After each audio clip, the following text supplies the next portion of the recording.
Rajum Bayanda, Zobe Sanje Riba Nashasun Temba Devarish, Jiden Jemba Jivon Dube Kano Juva Lana, Hada Minam Jedem Sanje Jumden Dembejo, Shaja Tuba La Chazeno Chudo Jamsushi, Temba Jumden Dishen Sheva Rajum Bayanda, Zobe Sanje Riba Nashasun Temba Devarish, Jiden Jemba Jivon Dube Kano Juva. Lana Mebala Minam Jetemba Sanje Jumden. Bejawa Shaja Tuba La Chazeno Chudo Jamsushi, Temba Jumden Dishen Sheva Rajum Bayanda.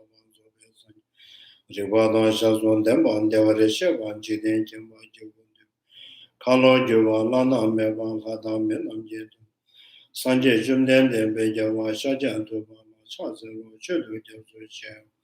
Kanze Ganyan Zoho Jadamze, Sajen Dena Komban, Anen Jiden Dena Choje Son, Teze Keba Jama Chaza, Nanda Gunga Chodo, Susanwa, Yishi Jadu, Sergil Kumbot, Chaban Jiden Sumna Lame, Gombo Chonye Jama Chaza, Tenjon Demba Chimen Davish, Sendo Dawa Jama Chaza, Dereja Seba Suma, Nyame Chenjen Jama Chaza. Gombo Tuji Chedamba Tamje Chembe Sonoma Yende Jambush. The Shenshama Charles and Taben de Jacho, giving us on the Chedo Denham Shojo Washing Jurjama Charles, Trainer Trevamaya, Labatama, Rabdo Ne, Shingatama Yende, Gedemaya Charles, the Wachina Visions, Gawapens of Rangi Simon, Tennis Sanje Temba. Karmara Rima Medan, you must have sugared the minimum not agenda.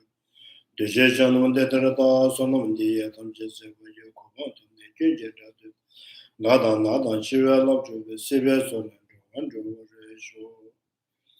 the teacher, the blessed one, the one being, the full destroyer, the completely perfected, fully awakened being, perfect in knowledge and good conduct, Sugata, Lord, supreme guide of beings to be taken, teacher of gods and humans, to you the completely and fully awakened one, the blessed one, the glorious conqueror, subdue upon the Shakya plant, I prostrate me in offerings and over.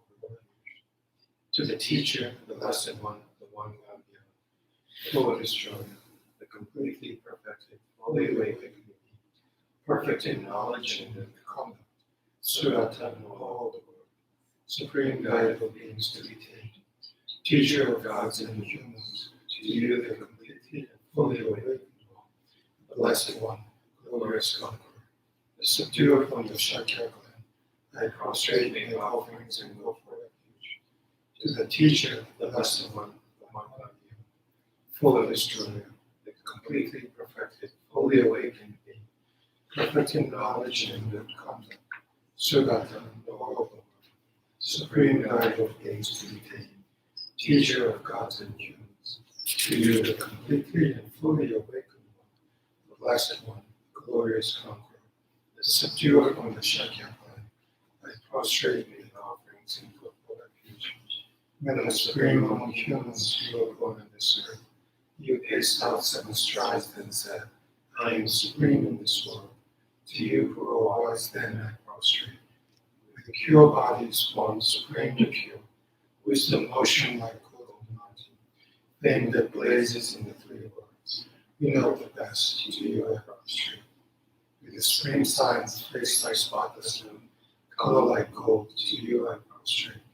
You are immaculate, the 3 worlds are incomparably wise one, to you I prostrate. Savior having great compassion, the teacher having more understanding, field of merit with qualities like vast ocean, to you the one gone to thusness I prostrate. The purity which makes one free from attachment, the virtue which frees one from the lower realms, the one path, the sublime pure reality, to the Dharma which satisfies I prostrate. Those who are liberated and also show the path to liberation, the holy field qualified with realizations, who are devoted to the moral precepts, to you the sublime community intending virtue I prostrate. Do not commit any non-virtuous actions, perform only perfect virtuous actions, Subdue your mind thoroughly. This is the teaching of the Buddha. Dispel mirage, flame of the illusion of dual of dream of flesh and light, see conditioned things as such. Through these merits, may sentient beings attain miracle normalcy, subdue the flow of thoughts, and be delivered from emotional suffering, rage, sickness, and death. Sanje Jono, Soju Jono, Chanju Braton, Dane Jazu, Dagin Jinso Jeva, Sonam Jay, Dola Bench, Sanje Drubu, Sanje Jono, Soju Jono, Chanju Braton, Dane Jazu, Dagin Jinso Jeva, Sonam Jay, Dola Bench, Sanje Drubu, Sanje Jono, Soju Jono, Chanju Braton, Dane Jazu, Dagin Jinso Jeva, Sonam, Dola Bench, Sanje Drubu, They go for refuge until I'm enlightened through through the merit I created and practice in giving and other virtues. May I quickly attain the state of Buddha for the benefit of all sentient beings. I go for refuge until I'm enlightened to the Buddha, the Dhamma, and Sangha. through the merit I created by practicing giving and other perfections. May I quickly attain the state of Buddha for the benefit of all sentient beings. I go for refuge until I'm enlightened to the Buddha, the Dhamma, and Sangha. Through the merit I created by practicing giving and other perfections, may I quickly obtain the state of Buddha for the benefit of all sentient beings.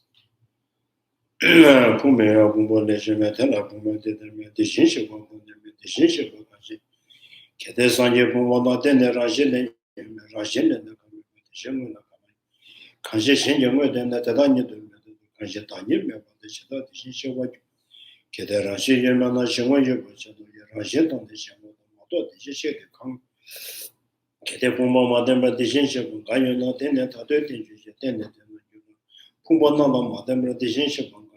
Kashimata Yuma, Tenishitani, Yawa Lamba Mayimba, Yawa Lembra Jimmy, Yawa Lemba, the Shinshu, Chimbe, Namang and the Zena Kajet, and Yeshin, the Mebe, the Shinshu, the Yawa Lembra, Kashinawa Lamba, the Tenera, and Dagamu, the Shimula Yurikan, Tataran Yalan Yalamba, Namba Kunja, Tombe, the Shinshu, Nova Chetapa, Tomashi, Medoshi, Mizan, the Yemen, Tabetan. 타다다메 라조 제시완데 라가노ye 강게 대신 시유전즈 마도고 손교 되는 양인데 매전도 도바제 라신제도 도데라 산제냥에 되는 여도 제범에도 선바테베 가나산제 전대제 세바메나 저저가 저변령 못하고 대신시고 대신시고 라신가 되는 로데 라신이 대신시고 라신 론디에 라신 대신시고도 시에저번다 로데 저번이 슌니바 관계에 대한 정보가 밤에가 제메가 셔밤에가 담에가 원메가 다들 되면 좀 저번에 시세는 뭐 저번 상점만 이제 더 받으면 차세요.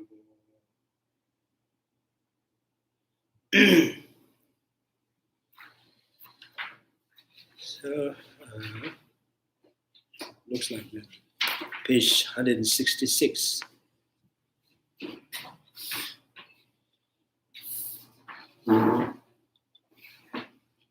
Ground 6.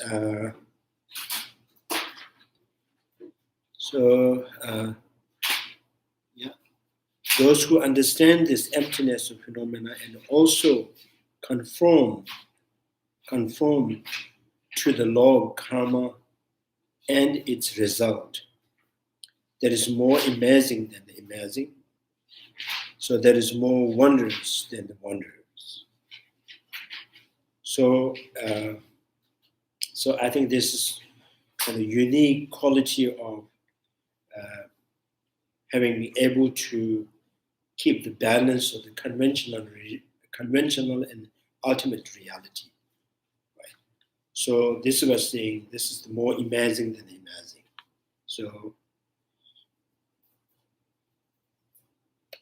So many times people who focus on emptiness and they start negating in the conventional reality, right?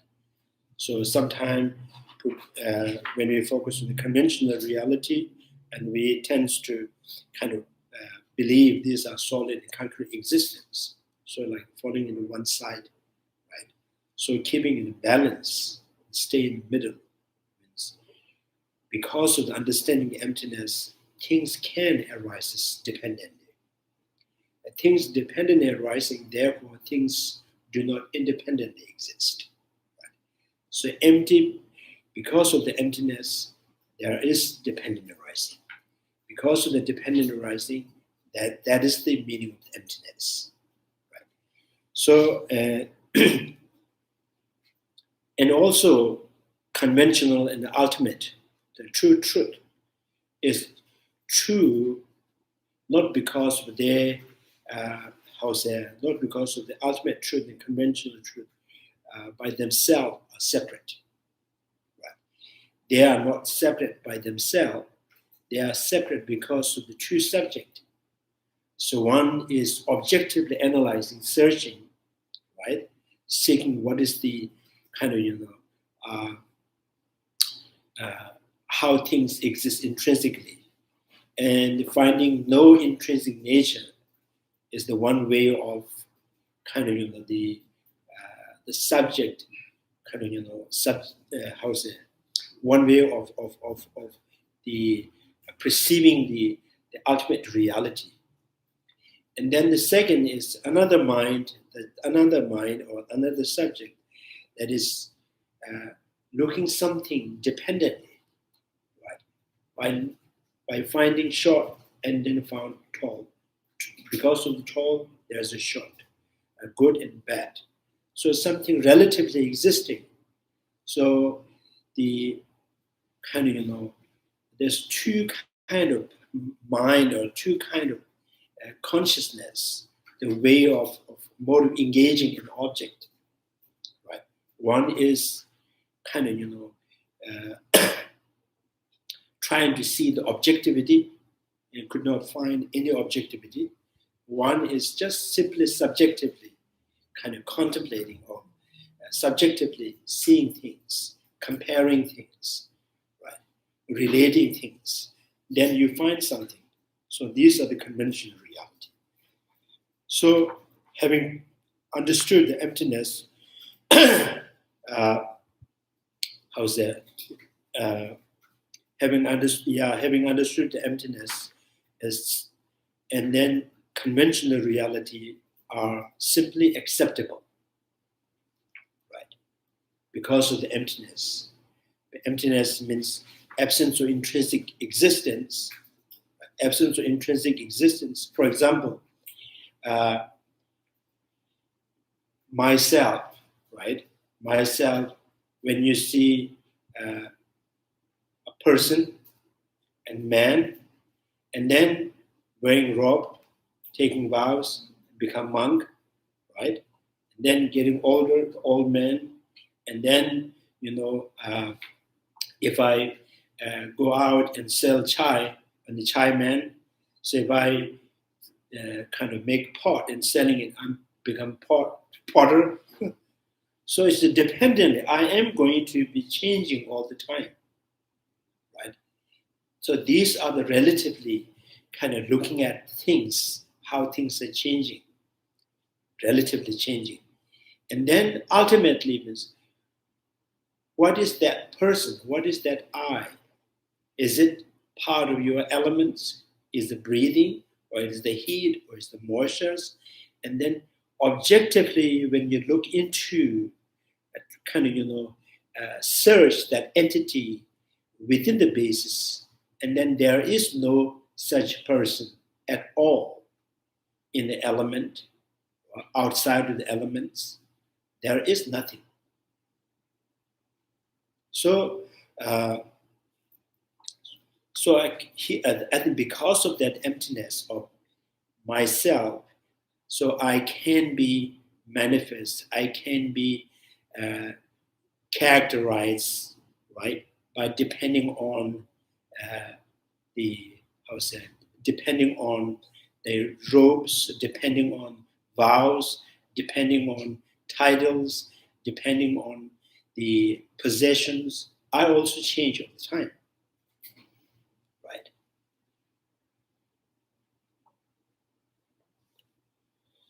So I think that's the kind of, here the saying, if you understand this too, because of the emptiness, it really kind of opens the kind of, the realizations of the dependent arisings. And more you understand the dependent arising, more you understand that things do not independently exist. So dependent and independent, right? So, so being able to keep this true truth in the balance, not mutually exclusive, right? So that is the more amazing than amazing, more wondrous than wondrous. So such things will come to pass for those who have the following two characteristics. So they have shunned the two falls, which are forsaking emptiness by being either of two kind of unsuitable vessel.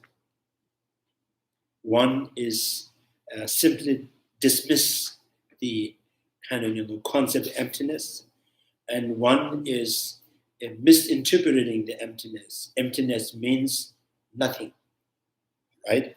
So, so that kind of qualifies the unsuitable vessel, one that lacks the admiration for the teaching, and the other that seem to admire it but conclude that reason negate entire world of cause and effect. And number two, they have come to realize that on the basis of the view of emptiness as the absence of intrinsic existence, all presentations such as causality are all the more tenable.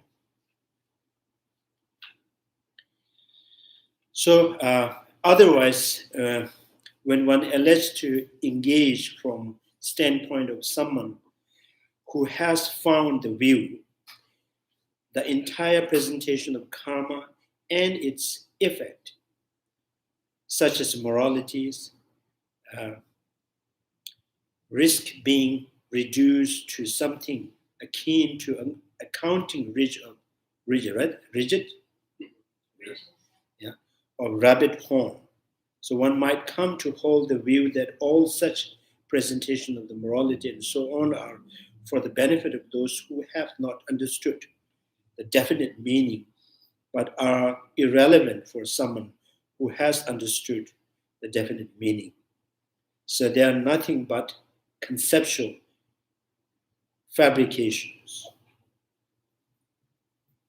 So this is how sometimes people misunderstood the emptiness. So then they say, oh, these whole kind of samsara and suffering relation they don't really exist, right? So which means you are annihilating the conventional reality, right? So that also indicates you haven't really properly understood emptiness. So you have misinterpreted the emptiness. Therefore, you come to rejecting, annihilating the conventional reality.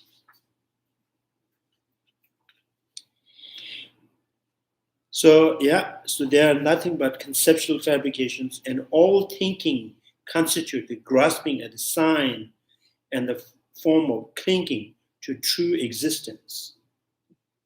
So thus, like the Chinese monk, Hashan Mohan, one will come to undermine all the virtues. So that's why this says everything is unreal. There is no real. Even negative thoughts that binds the sentient being in the samsara, and similarly, positive thought also binds the sentient beings. So any concept is not good for the liberations. So you have to enter in nothingness. So that's how Hashem Mohan says. So some might say that for now, one does need to observe the ethical norm, at least from the standpoint of the delusory perceptions. Now, if one does distinguish the two kinds of thinking, one that grasping true existence and one that does not, then the assertion that reason negating intrinsic existence negate everything becomes meaningless.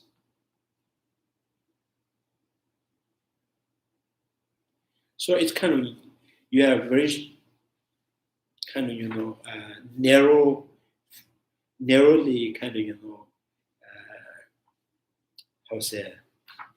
making a determination, or you have only two options, either intrinsic, objectively existing, or nothing exists at all.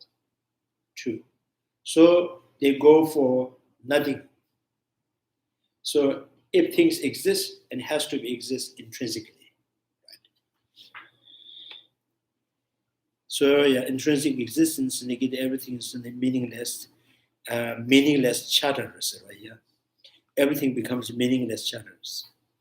So if one recognizes no such differentiations of the two types of thought, then the two categories of realizations, those pertaining to the view of emptiness, those pertaining to the aspect of the altruistic conduct, will each come to undermine the others. If you think the method side, and that against the wisdom side, and if you practice a focus on the wisdom side, that against the method side, right? So compassions,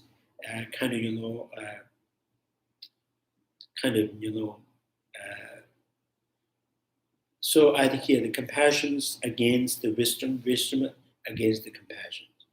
Through the wisdom, there's nothing. So what is there to be compassionate? So normally the Bodhisattva Mahayana paths, every wisdom is underpinned with great compassion, right?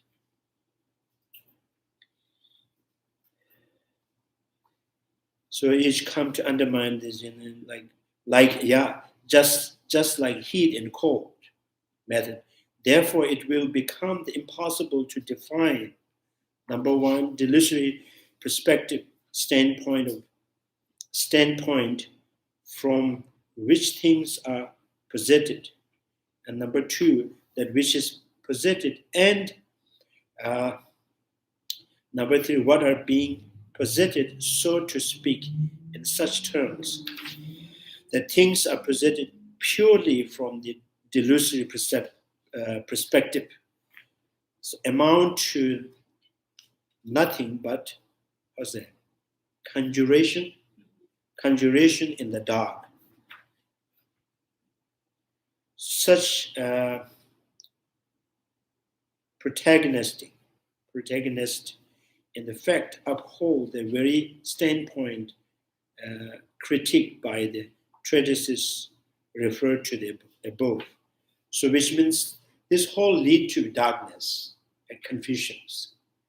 So if you find the ultimate in conventions mutually exclusive, and you cannot focus on one, you cannot focus on the six perfections. If you practice the emptiness negate everything. So that also kind of harmful to the method side. If you show interest in the method side, that against the wisdom. So whole lead to the confusions and then the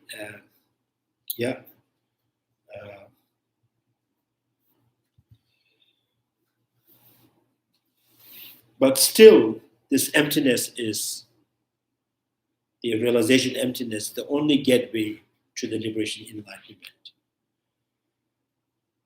So then the urging those who are suitable vessel to listen, gaining the mastery of ways profound and vast, such person will gradually attain the ground of joy, perfect joy. So all those who thus aspire, pray, listen to this path. So Chandrakirti is urging that it is very, very important, it's essential to kind of listen the the emptiness and contemplate, try to understand. So because through this path, through this wisdom and arhat or bodhisattvas, and then the noble beings, they gain the ground of perfect joy, perfect joy. So without this wisdom, there is no way to kind of attaining the perfect joy and the first ground and second ground and third ground, fifth ground, so all the way to enlightenment. Such people, while gaining mastery of the ways, the profound and the vast described above on the ordinary ground, will definitely gather the collection of the virtues, both of profound and vast aspect, for a long time without interruptions. So the profound and the vast means method and wisdom, right?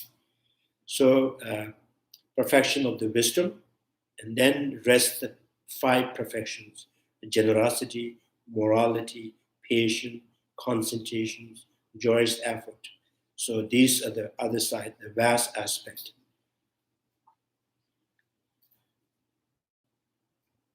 So because of this, such person will gradually attain the ground of the perfect joy. So all those who thus aspire to attain the ground of perfect joy, pray and listen to this profound path. So that will be presented below. In this way, they are being urged here. So Chandrakirti says, yes, this is the most kind of, I would say, essential point. So the commentary on the 400 stanzas Ayadavaya says that if he grows the, esteem discourse on the emptiness of intrinsic existence, then by cultivating the conditions and conducive to it, his behavior will help increases his admiration for emptiness. His compassion will be great. He will repay the kindness of the blessed Tathagata and will have the wish to completely relinquish the cause and obstruct the sublime Dharma. So strong admirations or faith or interest, genuine interest in the emptiness, and then you will gain, you will kind of, you will obtain the realization of emptiness. So with that realization of emptiness, you will generate the great compassions, and you will kind of, repay the kind of the blessed Tathagata with there's a more genuine and more profound faith in the Buddha.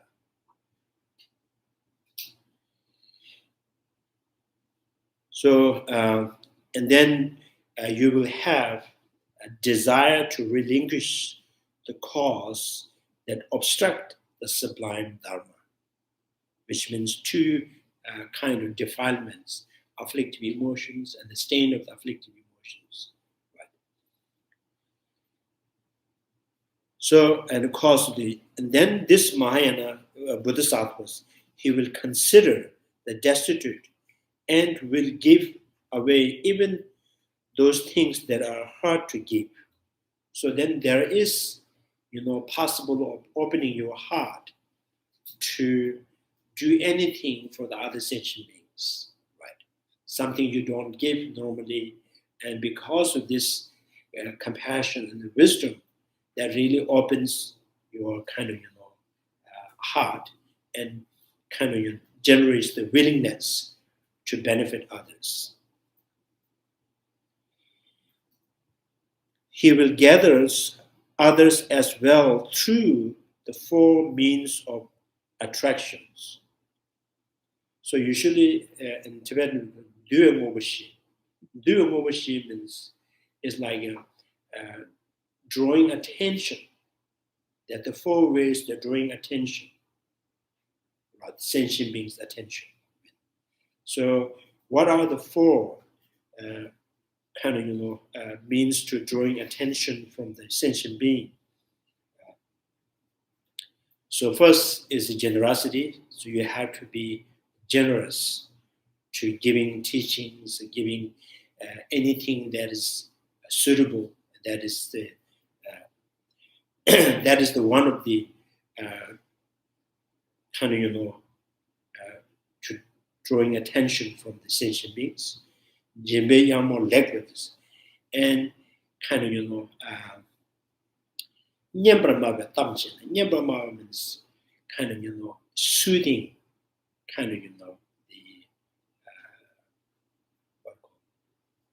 the something that you give the advice that is more suitable, right? So that is the second conditions, right? And the second, and you show the example from your side, right? It's not just talking. So you have to present your practice, right?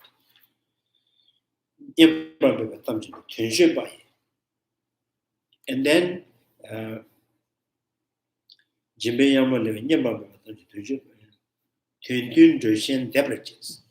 and you guide them through your actions, not just by simply talking, right? So these are the four means to draw attention, to lead sentient beings. So the Bodhisattvas, these are highly practice. This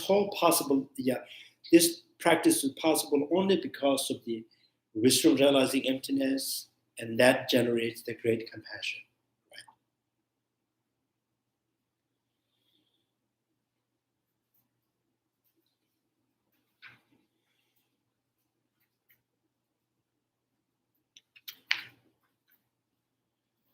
So and here it's translated as the four means of attractions, right? Maybe same. So with all four efforts, certainly reveal this sublime teaching to those who are the vessel of the sublime Dharma. Even the listeners who are not suitable yet, so he will turn them into suitable vessels. So as the above teaches, one should reveal this discourse with great effort. This is, of course, to those who are free of the two faults of being unsuitable vessels, even to those who have the admiration but do not understand it exactly as it is. One should explain this teaching skillfully so that it does not undermine their convictions in dependent originations. For a speaker who is most learned and to teach his listener, including those at least minimally, right, qualified as a suitable vessels, is a deed of great merit. For example, the compendium of Sutra states, he who aspires for the profound teachings collect all the merit, for he will until Buddhahood is attained. So which means, you start to cultivating the merit, byproduct, when your mind understands the emptiness as it is, right?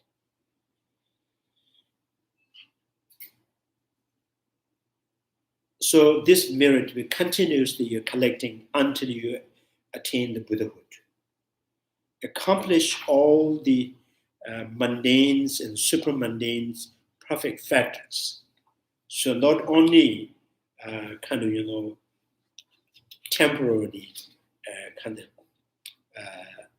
things that material that you can gain in this life.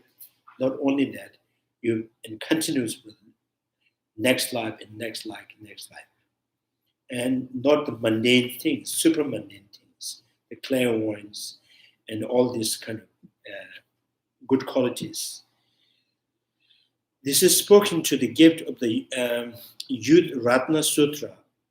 So Buddha says, "Oh Manjushris, compared to Bodhisattvas bereft of the skillful means who engage in the six perfections for 100 or 1,000 years, someone who listens to this class of teaching on emptiness, even with doubt, will generate for more merit."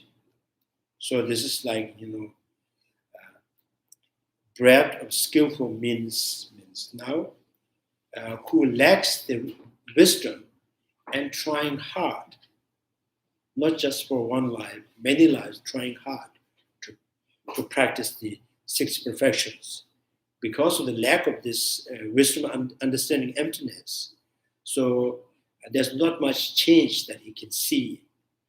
And the person who has gained this realization emptiness, so this person will generate much the greater merit.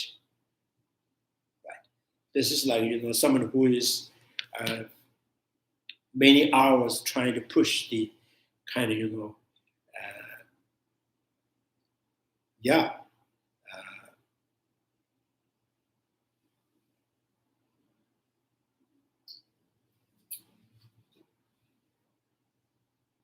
sometimes you see the car, what do you call that? When the car could not start, and some people push it, right? So Push start. So Push start, where you push it. Push start, yeah. You're trying maybe hours and hours. You're trying it, and someone just came a short time, and they says, "Oh, I'll do the kind of jump start," and then he drive away. So this is like that. So Bodhisattva was skillful means, and Bodhisattva was not skillful. Not skillful would spend hours and hours and trying to accomplish, but skillful in short time they gain much merit.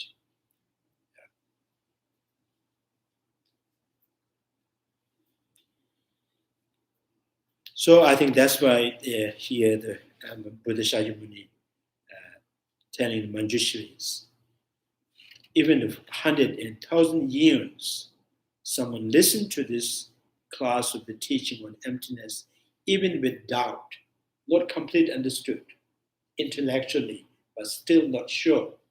With that mind, he practiced the generosity, morality, patience. So he will accumulate much more merit than the others who genuinely practice things but lacking the wisdom, understanding emptiness.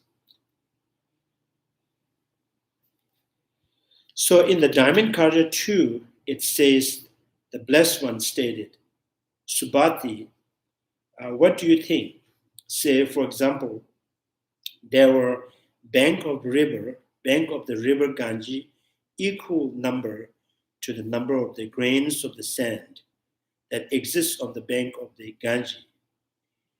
Will this be great number of the grains of sand?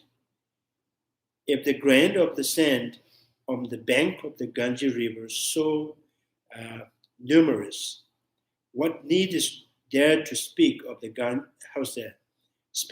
grains of the sand on the many banks of the Ganges? So replied Subhati to this Blessed One said,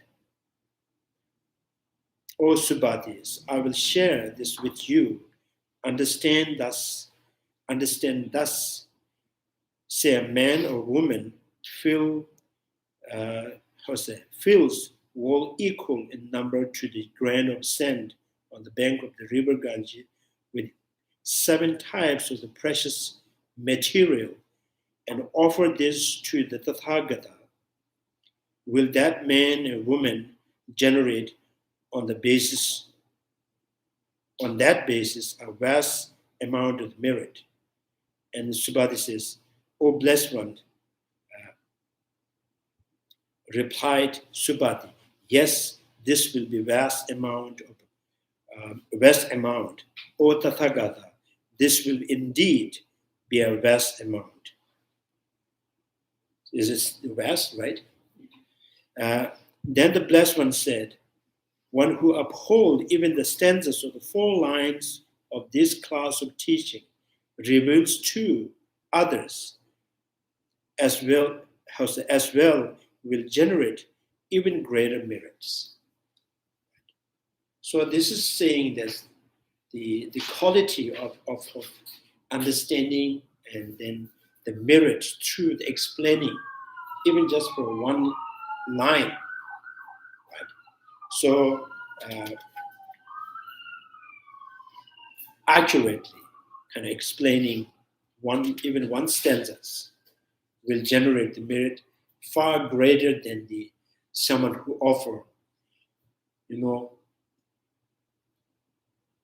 so this whole wall filled with kind of jewels and gold and diamonds and offer to Tathagata.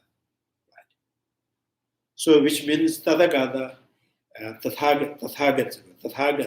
will be pleased and delighted from your understanding of the emptiness, your kind of, the accurate explanations of the emptiness.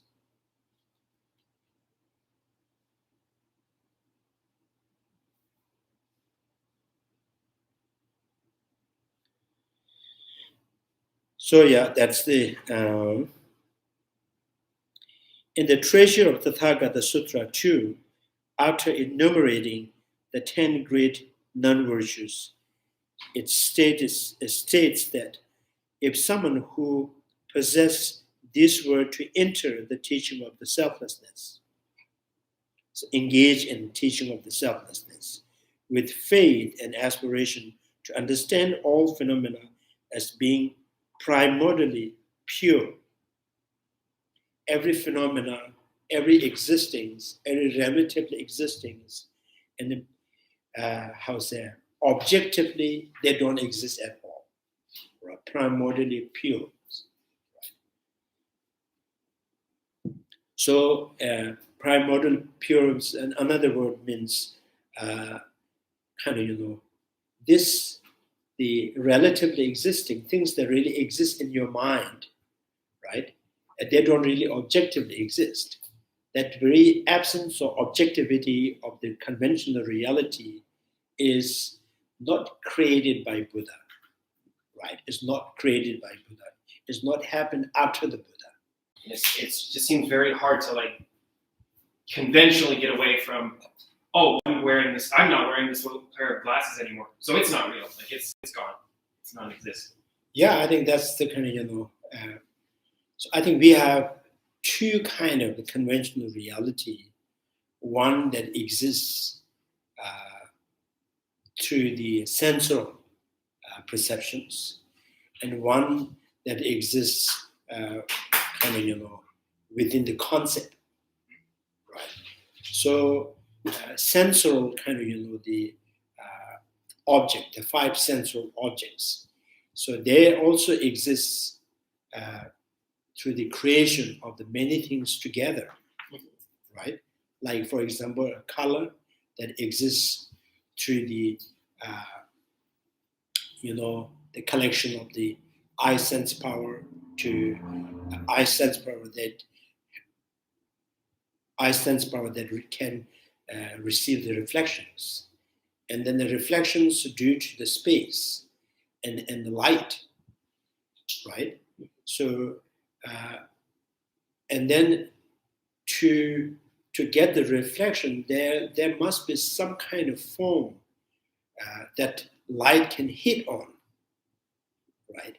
So light hit on the form, the external elements, and that reflects, receives an eye sense power. And with that distance, and you can see the color in the shape, right? So that the color in the shape, the color itself is it's not locatable, right, independently in the form, in the space, in the light, in the sense power. But all together, there's something that we can see. And we can call it, oh, this is the triangle, or this is the round, or some kind of things, right? So this kind of, the object that created through the collection of the space, light, form, and the sense power, and this cannot be experienced by the nose consciousness, air consciousness, tongue consciousness. So it's kind of private property, right? So it only exists within this contact. So the second, the taste again, and then outer element and inner elements, they're having their contact, and then the tongue consciousness, the tongue sense power with that, there's some kind of taste. So this taste also changes because it is the creation of the inner element. When the inner elements imbalance, the balance, taste also changes. If the inner elements influence or kind of, the impact by the emotional, again, they change tastes. The taste is changing. And then it also, the taste is also the creation of the outer element. When the outer elements, there's some kind of elements too much or too little, and that also change the taste. So it's not really, it's not locatable, as not located in the outer element or inner element. It's not part of the inner element, not part of the outer element. It is also not belongs to the consciousness, not belongs to the tongue sense power. It just happened within this contact. The conceptual contact. Yeah, it's not a conception. It's the kind of right. Inner element, outer element, and the tongue sense power and tongue consciousness. So when these things together, there's something to be called is the delicious. All right, there's a taste. But if you try to kind of locate the taste and outside or inside or within the consciousness or within the sense power, there is no way you can find. So it's it's just there when the things together, right? So and then like tactility is also like that. So and then the next kind of level of the object, again through the interpretations, conceptually, right? Interpretations, like so a forest as a singular. So these forests being singular, forest including the many trees in it. So these are objects that only experience and seen or conceive and imagine through the thought, right? So this object is never being experienced, witnessed by the eye consciousness, not the nose, tongue consciousness. So you see, it's just relatively existing. So when the many things together, there's something new things happen. So every second, every kind of the consciousness, and every minute of the consciousness, they experience new object, because of their changes from the element, changes from the emotional, changes from the karmic, karmic systems there. So there's so many things that every time. So, but again, the thought is, continuation of something. So, right, continuation something. So, which means, and again, conceptually, and kind of the projecting the new object. the one thing, the constantly existing. Some are last for a short time, some long time, some much kind of longer period of time. So that is also seen and projected, fabricated within the thought, and it also perceived and imagined and seen within the projections. So there is no such things that really objectively groundable.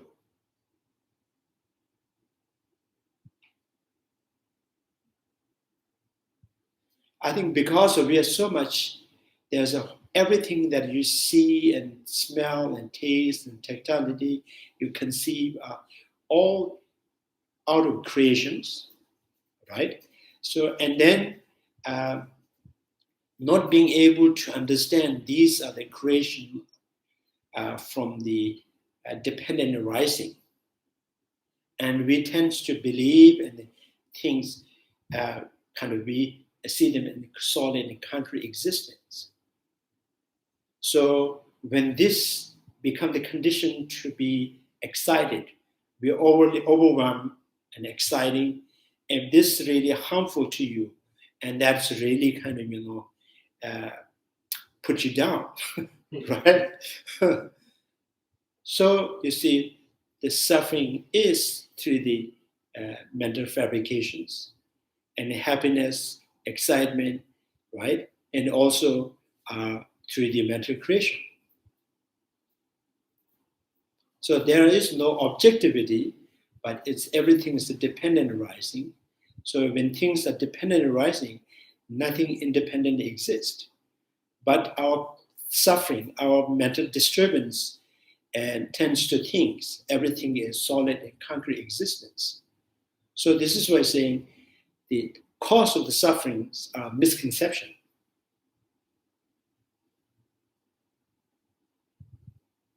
So not the taste, not the food, not the clothing, and not the color. So the disturbance derive from the misinterpretation or misconceptions. So this is why when you understand emptiness, so the understanding emptiness is directly opposing to the root of the suffering.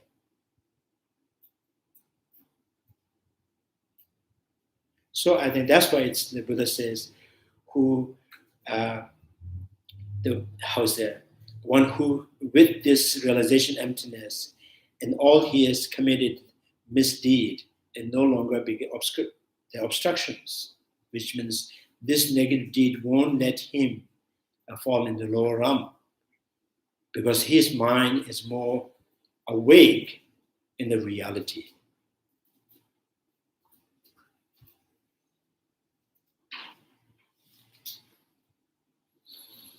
I have a kind of a question that revolves around a fine point, and I don't know if it's an issue of the translation or it is as it says here. So I'm going to repeat this passage here. In the Treasury of the Tathagatas Sutras 2, after enumerating the 10 great non-virtues, it states that if someone who possesses these were to enter the teachings of selflessness, with faith and aspiration, to understand all phenomena as being, this is at the bottom of 168. Yeah. I'll start again. In the Treasury of the Tathagatas Sutras 2, after enumerating the 10 great non-virtues, it states that if someone who possesses these were to enter the teaching of selflessness with faith and aspiration, to understand all phenomena as being primordially pure, with ascension being, such ascension being will not go to the lower realm. So here's my question. Of course, there's the emptiness of phenomena and the emptiness of self. And the emptiness of self is in the Theravada the emptiness of phenomena, as I understand it, is not in the Theravada. That's a Mahayana thing. In Mahayana, you recognize both the emptiness of self and the emptiness of phenomena. That's a distinction between Mahayana and Theravada. And since this is talking in this passage about understanding the emptiness of all phenomena, if you understand the emptiness of all phenomena, you won't go to the lower realms. That sounds like it would exclude, to some extent, the Theravadins, most of whom understand only the emptiness of self. So is this a translation issue, or is this a literal thing? Yeah, I think that definitely is because when you read this, I think you miss some lines. So, Treasury of Tathagatas Sutra 2, after enumerating the 10 great non-virtues, it states that if someone who possesses these were to enter the teaching of the selflessness with faith and aspirations. Now, so when you when you question, oh, this is the Mahayana, right? So the Mahayana talks about the emptiness of all phenomena, right? So Theravadan traditions, they're not talking about the emptiness of all phenomena. So then you jumped into saying that exclude whole Thai people, whole Sri Lanka people. So how can you be Mahayana? So who is that Mayan that exclude whole Thai people? I think here, Theravadins and the Sanskrit traditions is just based on the language, right? And then also this Theravada traditions is based with philosophical school of thought, philosophical Vaibhashika school and Sautantika school. And because so how they uphold the teaching of the Buddha, they always think that teaching of the Buddha has to be whole teachings has to come out from Buddha's mouth. So that's how we see Shakyamuni's teaching. And then what they found, that the teaching that from the Buddha's mouth are the first 20 words of the Dharma. And they also include the Vinaya. So Vinaya is also not completely 100% coming out from the Buddha's mouth. Vinaya is the story during what happened and how this Buddha come up with this new discipline, monastic disciplines. And when things happen, and Buddha said, oh, from now on, monks shouldn't be doing this. And then again, next things, amongst the violent things, and Buddha said, oh, this is another law. So in this way, we have 253.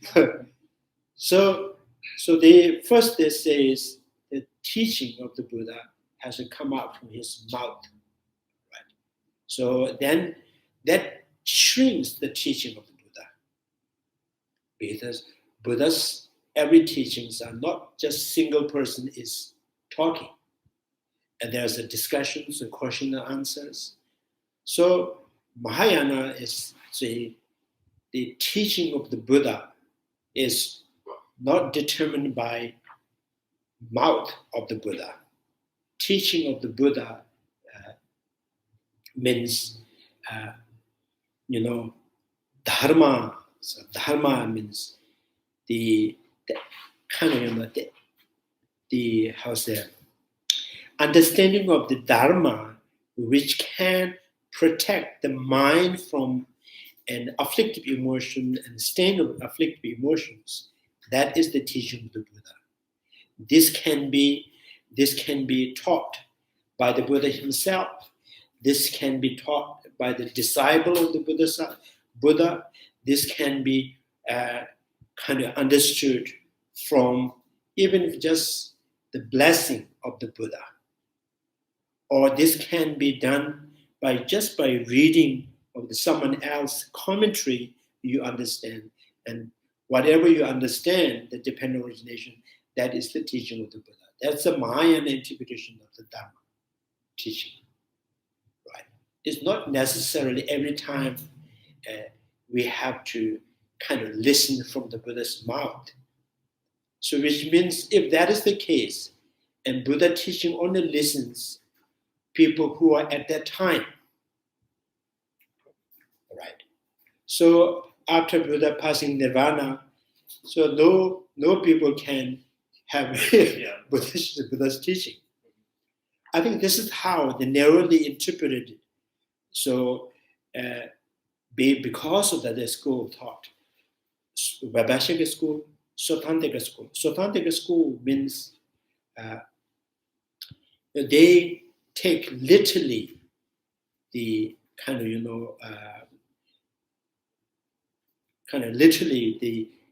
the sutra, and they don't they don't really they don't have much kind of faith in the commentary and then interpretations. So they have to say, I have to strictly kind of hold with the literally what it says in the sutra. So no, is it hermeneutics where you differentiate between what was intended and what was like the first wheel and the second wheel and the third wheel? How? Yeah, okay. They don't have this second wheel and third wheel of Dharma. So the first wheel of the Dharma, that is the Dharma will, means always referring to the one, the Varanasi, Four Noble Truths. So it's the culture or the tradition they created, and because of the tradition is driven from the lower school of thought. And while I say having this Theravadan traditions, they already when they said Buddha's teaching means from his mouth. At the same time, they also believe, some of the masters of the Theravadan, they also believe Buddha went to the 33 realm of the God, right, heaven. Buddha went to there, and he teaches the Dharma, and he was not he could not really speak from his mouth because he promised from Ananda. So without him, he won't say anything. So, and there's in the God realm, Ananda could not go with him. So Buddha, in the God realm, there's a drum, big drum. They play the drum, and the Buddha blessed on the drum, sound of the drum that teaches. And then the white umbrella teachings. So from his crown, and that's the sound that teach. So these are, Buddha kept his promise that he did not teach with his mouth. So they also accept this kind of sutra, right? And sometimes there's another sutra of impermanence, the teaching of the impermanence, not from his mouth. He blessed on the tree, and the sound of the tree that teaches impermanence. So there's already contradictions. There says, if the teaching of the Buddha has to come out of his mouth, not from the Shariputra mouth, not from the Maitreya's mouth, not from other Bodhisattvas, Shakyamuni has to speak. So, little bit guys,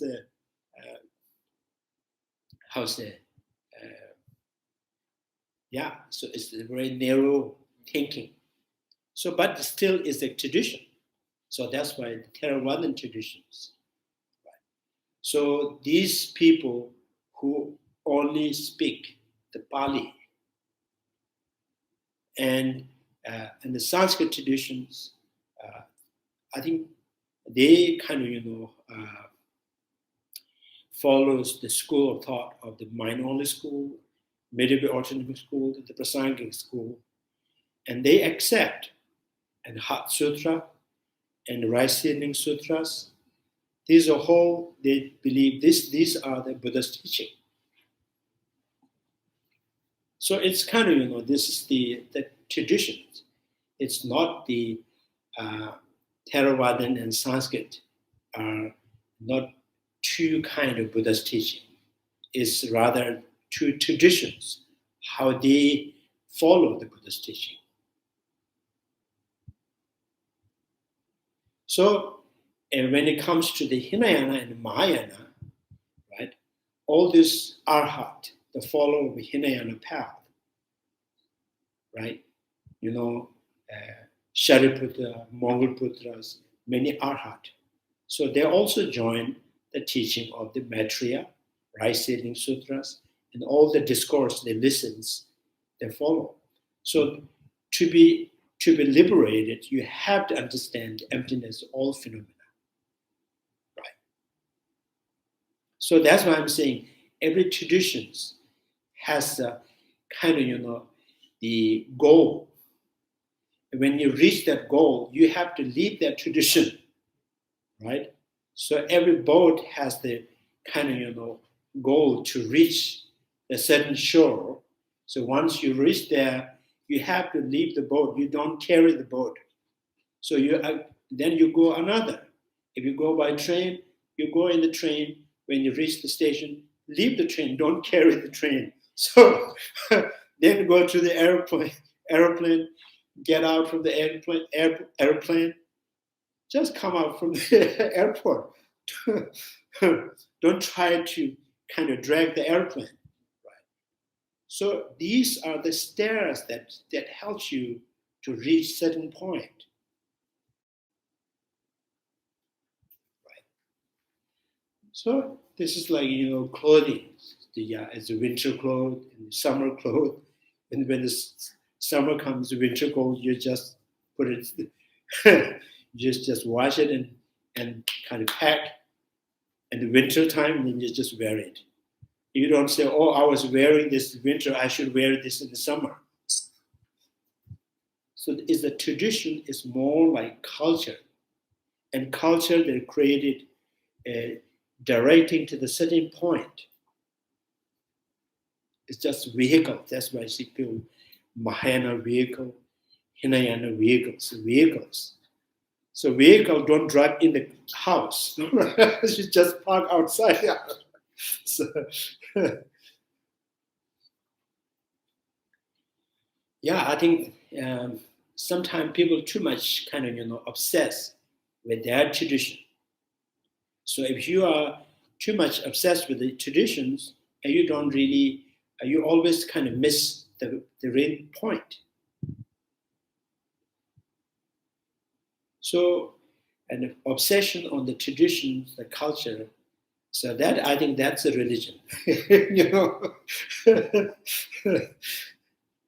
So I don't think Buddha, Shakyamuni, and the Nagarjunas are religious person. Isn't there a sutra? I read it one time and I could never find it. There was a householder, someone who owns land. I can't remember his name, but he went to go see Buddha and they were in the grove, but they were meditating. So he's like, "Oh, okay, I'll go somewhere." So he went into a town center and there were Brahmins there and they were like, "Oh, you're that follower of Shakyamuni." And then they started debating him. And then they asked, "Oh, so what happens if you reach," they said something like, "What happens when you reach the end of like the Dharma, or you fully understand it?" And then he said, "Oh, well, then I'm shed that off too," basically, or something like that. I can't remember the exact wording, but then after he said like, "Oh, well, then what is there?" Something like that, then they were just kind of shocked. They were like, "He just admitted that he I don't know how to describe it, but like when you said that you use the vehicle and then the vehicle is done, it's like yeah. Some people want to hold on their grandfather's car. So even there's no use, it's just because of my grandfather's car. So these are the kind of obsession, right? These are obsessions. Here we are talking about the freedom. Freedom is obsession is not freedom.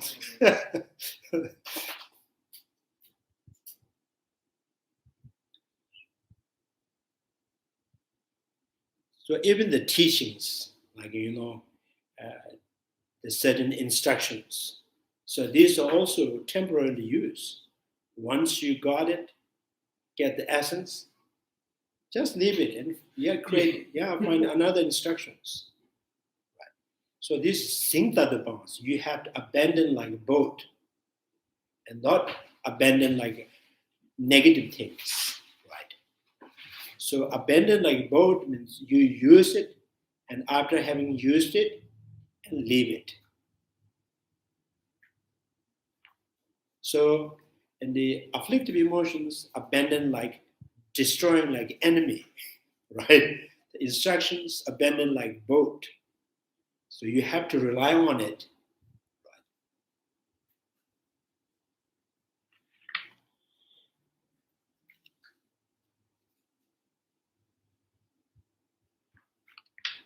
So now the question is if the first standing will of the Dharma, Four Noble Truth teachings, and that is the only things that we need.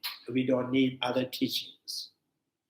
And why Buddha continues teaching until 81 years old, right?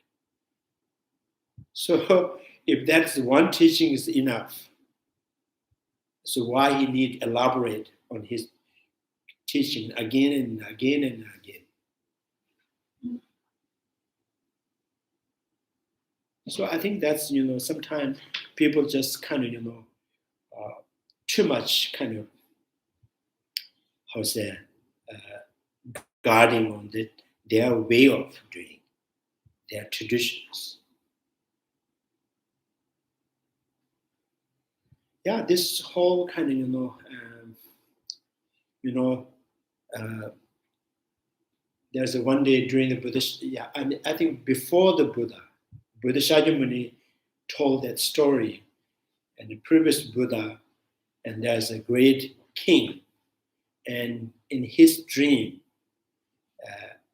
he dreamed the elephant, and who tried to kind of get through the fence. And the elephant was able to kind of free his whole body, but the tail is just he just tied up there. And he was so amazed with this story. His whole body can kind of get out from that, but tail is just tied up. And next day he went to the Buddha and says, I have this very funny, kind of strange dream. And then that Buddha says, oh, so that is the kind of sign. And during the Shakyamuni's teaching, the follower of the Shakyamunis like that.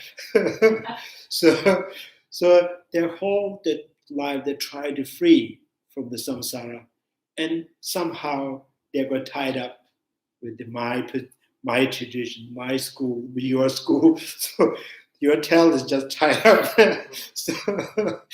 So that's the kind of indications. This is how the religious, too much in the religious, that's like that. Gelug tradition, Nyingma traditions, Kaji traditions. So I think it's more serious than Buddha Dharma. So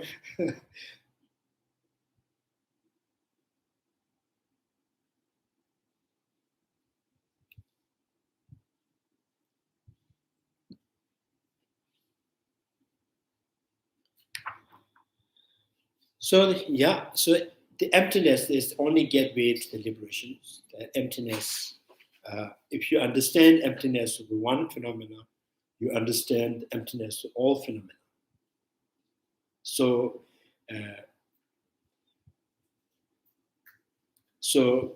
in the Sotanthic school, Vaibhashika school, and their understanding emptiness is the simply absence of self-sufficient I. So no permanent I. So no permanent I is not the not the whole emptiness. Is the emptying the self-sufficient I. It is not the empty of intrinsic I. Right. So it's still there is no no complete understanding of emptiness there. So just the term emptiness, even you can find in the non-Buddhist school, and there is, I think, some of the follower of the Vishnu, when they pray, they praise the Vishnus, and they talk about some scholarly,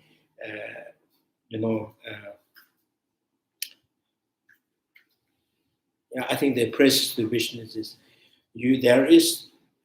you don't really kind of solidly exist in this universe, but without existing from the empty, you smell, you see, you touch things, you bless, right? But you don't really, there is no you that exists kind of solid and one objective. So which means the Vishnu is in everywhere, in you, in others, in plants, in the even the ants. So everywhere, the Bhagavan, the Vishnu is said everywhere.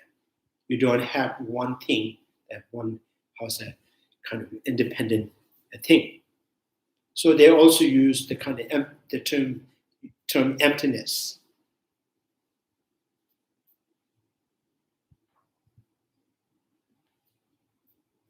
I'm sorry, I forgot the distinction between self-sufficient I and intrinsic I. Whether can you review self-sufficient I? Empty of self-sufficient eyes, they are emptying or negating or refuting the non-Buddhist schools, the kind of, the understanding of the permanent independent I. So non-Buddhist school thinks there's the Atma, that is, unity, independent, permanent, and pure.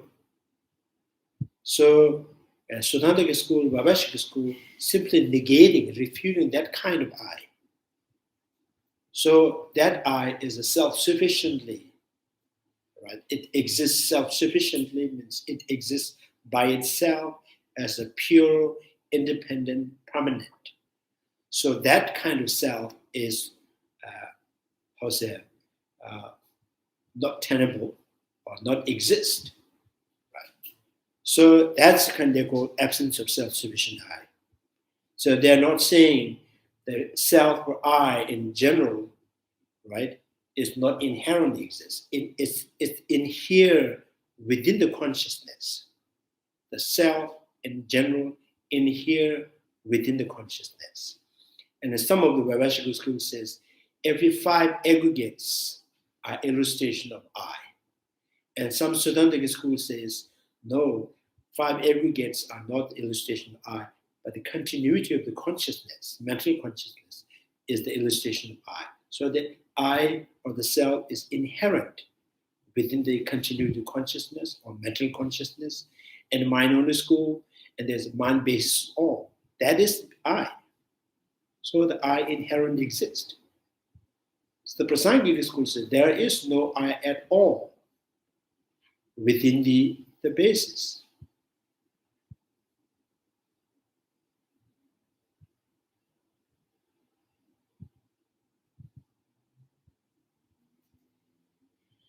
So I think that's why we have easy to, we can just create organizations and giving by one single name, right? 2, 3, 5 peoples or 10, 20, we gather. So now, from now on, we're going to call it, right?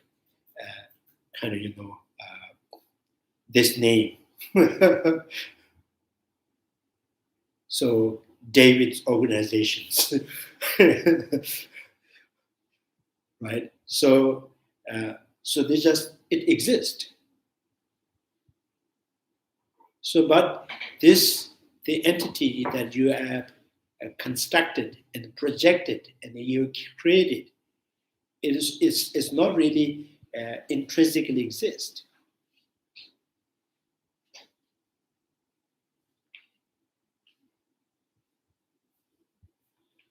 So yeah, the self or I that exists by depending upon the 5 aggregates, and then that very self or I, right, with kind of the, like for example, and so that I with is a man, is a woman, and with particular sign, and then he kind of characterized with the title, oh, this is the Geshe, or this is something, right?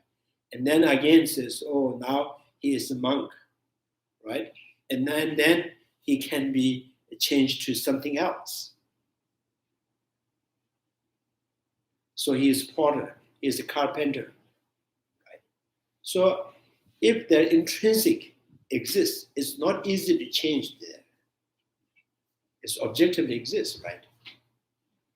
So it sounds like the distinction hinges on the belief in continuity in the case of self-sufficient I. You believe there's a continuity, but an intrinsic I, there's not even a basis or upon examination concluding there's such a thing as continuity. That's how I'm hearing this right now. Am I missing it or not? Self-sufficient, you're saying self-sufficient, the concept of self-sufficient I based with the intrinsic I.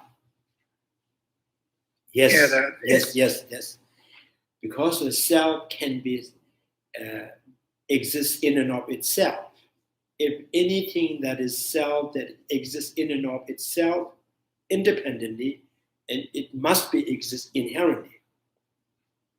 If things inherently exist, not necessarily to be independent and permanent and pure. Right. So the Solandaka school, they don't really accept the self is independent, permanent, and unity.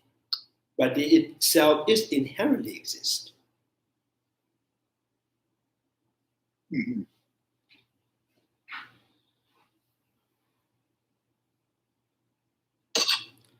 So today, this whole, I think,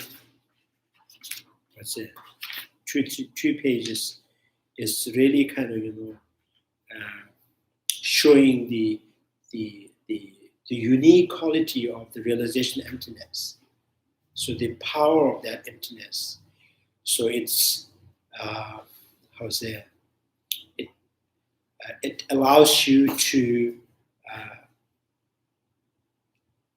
so with realization emptiness, and you may able to generate the great compassions and bodhicittas, and you may able to perfect the 5 perfections: generosity, morality, patience, concentrations, and joyous effort. So because of the realization emptiness, and realization emptiness just generating for one moment, or being able to explain accurately from the one line, has accumulating the merit far greater than the offering the the jewels filled with whole universe to the Buddha. So which means Buddha is more delighted when you understand and explain accurately than someone who offers whole universe filled with jewels and gold to the Buddha. Buddha says, I like that. And why is it so important in Vajrayana to do the mandala offering? if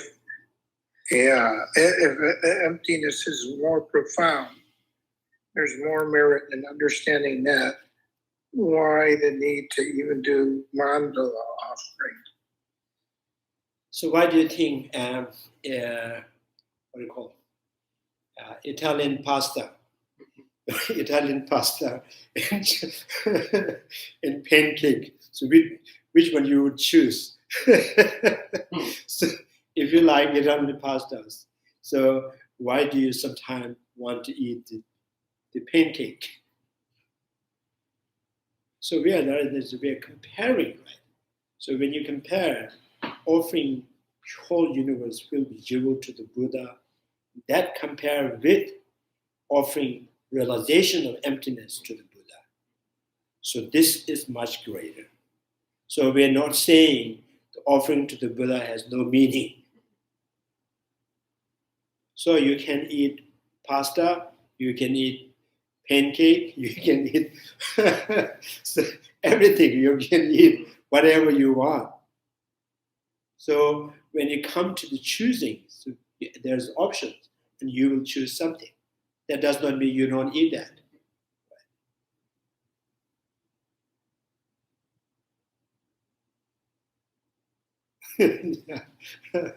I was just in and out.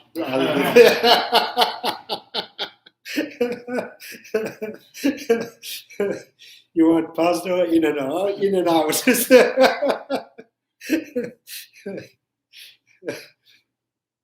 May makes me pasta Oh yeah, okay. herself, but she likes in and out. Oh yeah.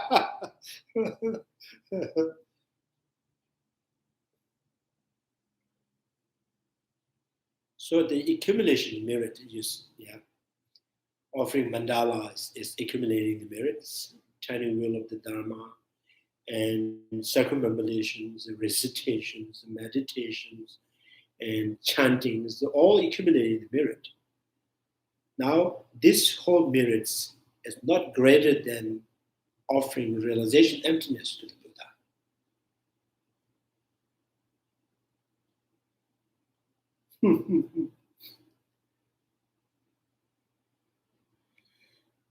Yeah. I have a good idea. I like in and out, and I eat Burger King. So I'm going to have to get one in and out and one Burger King, and we'll have to compare.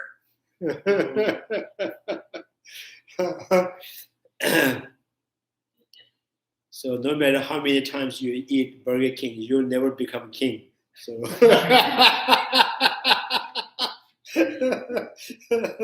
so you always obey whatever May says. So you cannot say, I eat Burger King. I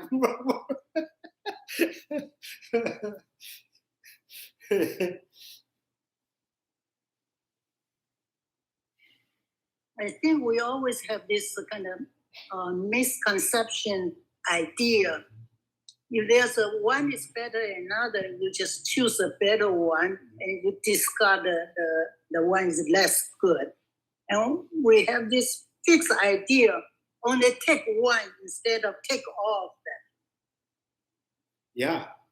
So maybe because of the today, and you may choose something, and tomorrow you say, oh, I shouldn't be choosing that. So I'd rather choose this one. And then next day, again, day after tomorrow, you say, oh, no, that's not good. So I'll choose another. So you just kind of, you are not sure because there's nothing really objectively good or bad. So it's under the condition, circumstance, there's a desire to kind of choosing one thing. So this desire is also kind of, condition. The product is product of the cosmic condition. It changes because of the cosmic condition.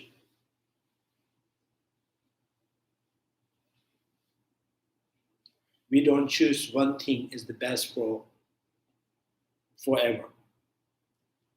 Even for maybe one day, you choose this one, the second day, and another one. She's going to get a new husband based on that. She will be very lucky.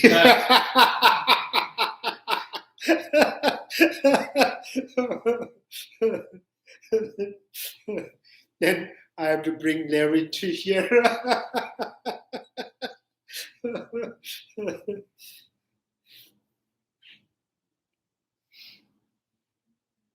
So I think that's the relatively existing impermanence or things changes due to the force of the cause and condition. Nothing, anything's not really exists by itself. Anything that exists not by itself, not by others, not from both. Nothing happened out of no cause.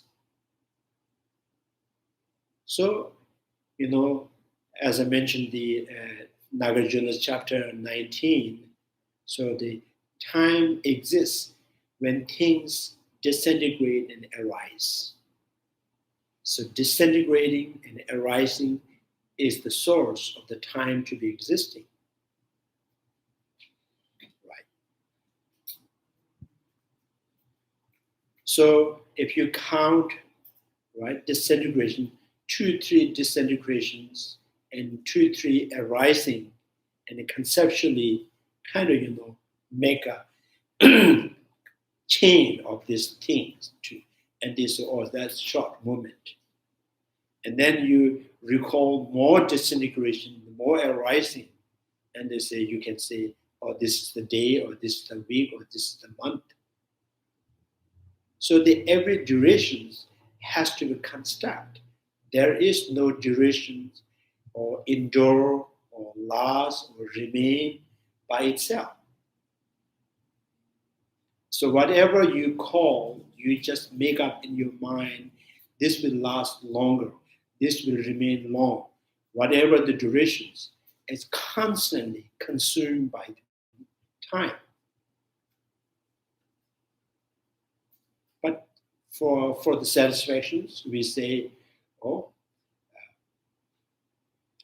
right, this has lasts for a year, 2 years, 80 years, 90 years. So just for the conceptually to see something remaining.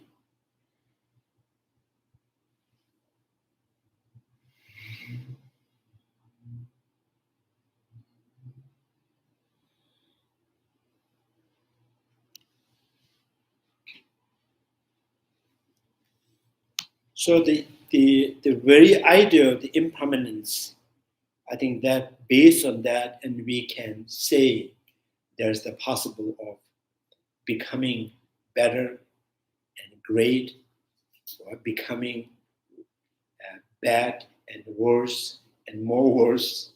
So there's a whole possible, good or bad, because things don't really standing still. And things, when they change, they don't change,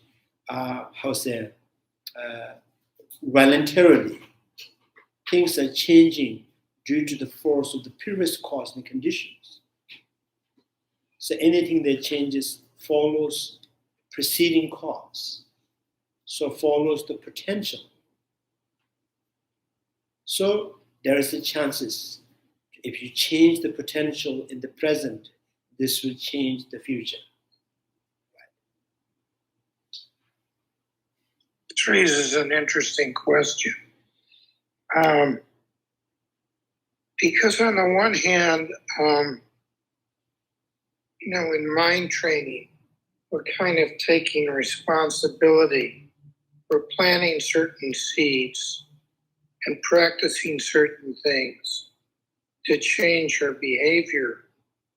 But then, on the other hand, it sounds like this whole thing about control is as much an illusion as self is an illusion. That appearances arise, I don't know if we really control these things that are right. A relative may be killed in the war in Ukraine or this or that. We can't control everything, and yet we're trying to control our minds, train our minds. And these things sound, it can be again something like absolute and relative reality, two sides of the same thing. But it sounds very, not just paradoxical, but contradictory. Can you comment on that?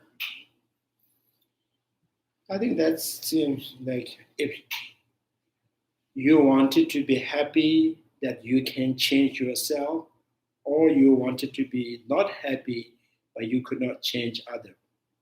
So I would choose I wanted to be happy. So that's much better, right? So if you see the changes in you, and you can also see the possibility of changing in others. So maybe not this year, maybe not this life, but definitely I'm happy that I can clearly see the changes in others. So if you just completely focus, my existing is just this life or today, and everything has to be happen today, that really kind of, more four stations.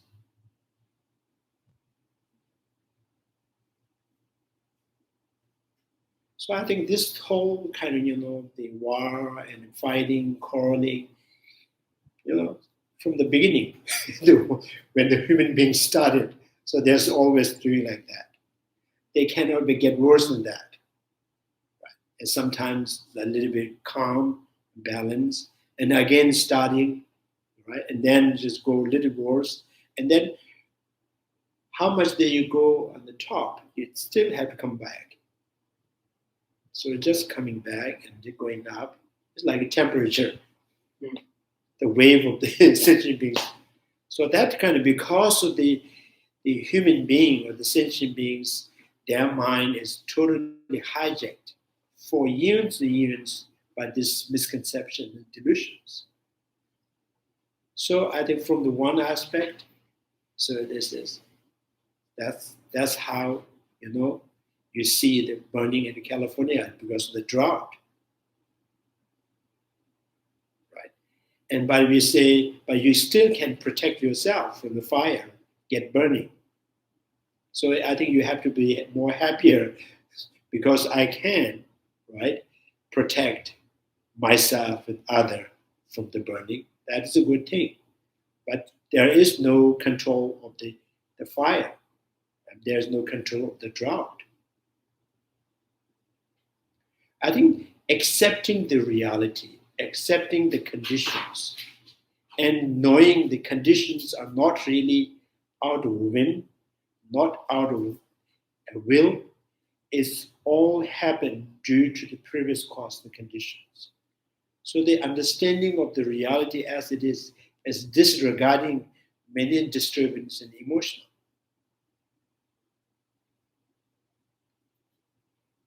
So this is how we also always see our health sometimes, right? If you don't care much about eating and then end up getting sick, and you see, oh, this happened, this should be happened because I did this, I ate this, I supposed not to eat, I ate that, so this happened. And you have to accept it. You cannot say, how can this possible with me? I want to be happy, and my body is not allowing me to be happy. So I think that, this is the, so the asangas, the metaphysics, impermanence, potentials, and the unshakable relation of the cause and effect. Impermanence means things are always changing, it's uncontrollable. But when the things change, when things don't go crazy, things change because of the previous potential. It follows the potential.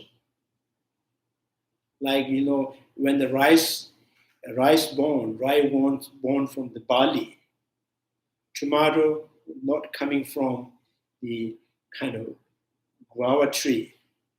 So it's always changing, but this cannot be stop changing. But changes always has a rule. Every change has a rule. It follows its potential. Right?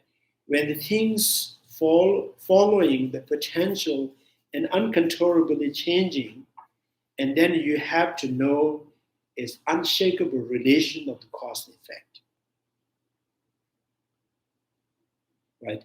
Indestructible or unshakable relation of the cause, like smoke and fire. So I think that knowledge can help to reducing many disturbance and negative emotions.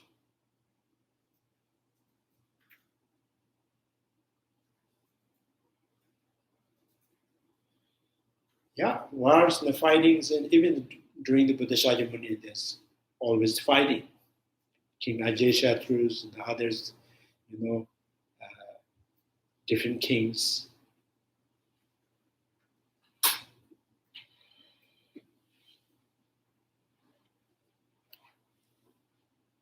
So I think there's a story. One day, the Ajaysatthus and then ministers, they have a desire to, conquer the Varanasi side and the other kind of, and the Ajaysatthus and they minister. Every day they just gather and talk about how can we just kind of, conquer the other kingdom. And Ajaysatthus says, maybe we should just ask Buddha, can we get victory on this? And then one of the ministers went to the Buddha and he asked Buddha, so we have this kind of plan to go to kind of control the other side of the kingdom. And Buddha did not look at him, but rather he looked at Ananda, asked Ananda, do those people have respect in women? And Ananda said, yes, they have very good respect in females, women's. And then said, do people, have a good culture? And Ananda says, yes, they have a good culture. And do they have any educations and people have better knowledge? Ananda says, yes. And then look at the minister and says, you cannot get victory.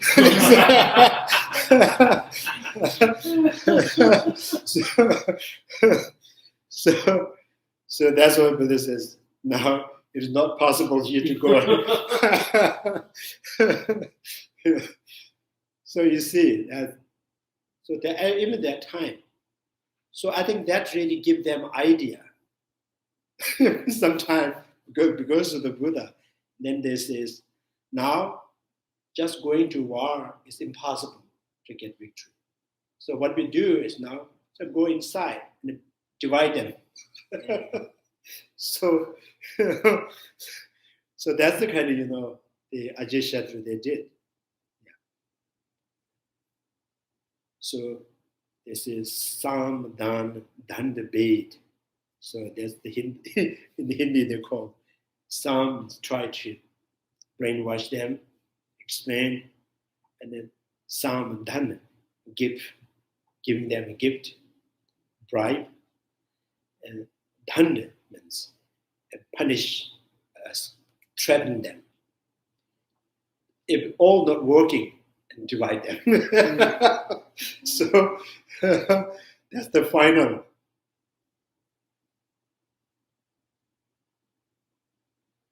So that's the human being. Yeah.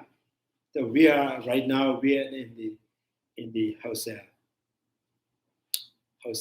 period of the war, but after 1 year, 2 years, and then this all become history past. So we will face another kind of, for a short time that everything is good and this look good, and again it changes.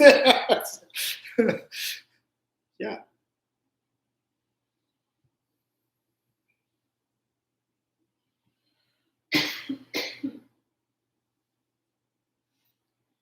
So I think the knowledge is the yeah. I don't know. So don't get too upset because of the war. So disintegration is the sign of arising. So when arise things, that is also a sign of the disintegrations.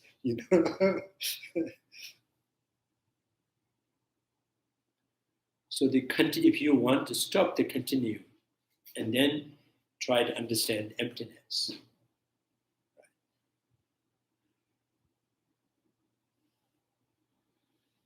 Yeah. So Chanju Semjo Rinpoche, Maje Bana, Geshuji, Geba Nyamba, Mebanya, Kone Kondo, Pevrisha, Tonye Tawa Rinpoche, Maje Bana, Geshuji, Geba Nyamba, Mebanya, Kone Kondo, Pevrisha, Pama Semjen Tamje, Deda Denji, Yendro Tamje, Tato Tonga, Chanju Semba, Kana Sushu, Teda Gunje Mono Jujuji, Kare Rabe Gobe, Shinazu, Pendan Dewa Mandu Juve. May the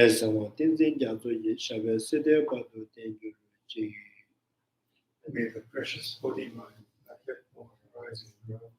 May that born have no decline, may increase forever. May the precious mind realizing emptiness not yet born arise and grow. May that born have no decline, may increase forever. Due to all these merits, may all father and mother sentient beings have all happiness, and may they all go around seated forever. Wherever there are Bodhisattvas, may all their prayers be accomplished immediately. In the sacred land surrounded by snow mountains, you are the source of all benefit and happiness. O powerful Chandrakirti, remain in this world and take some time. Thank you very much.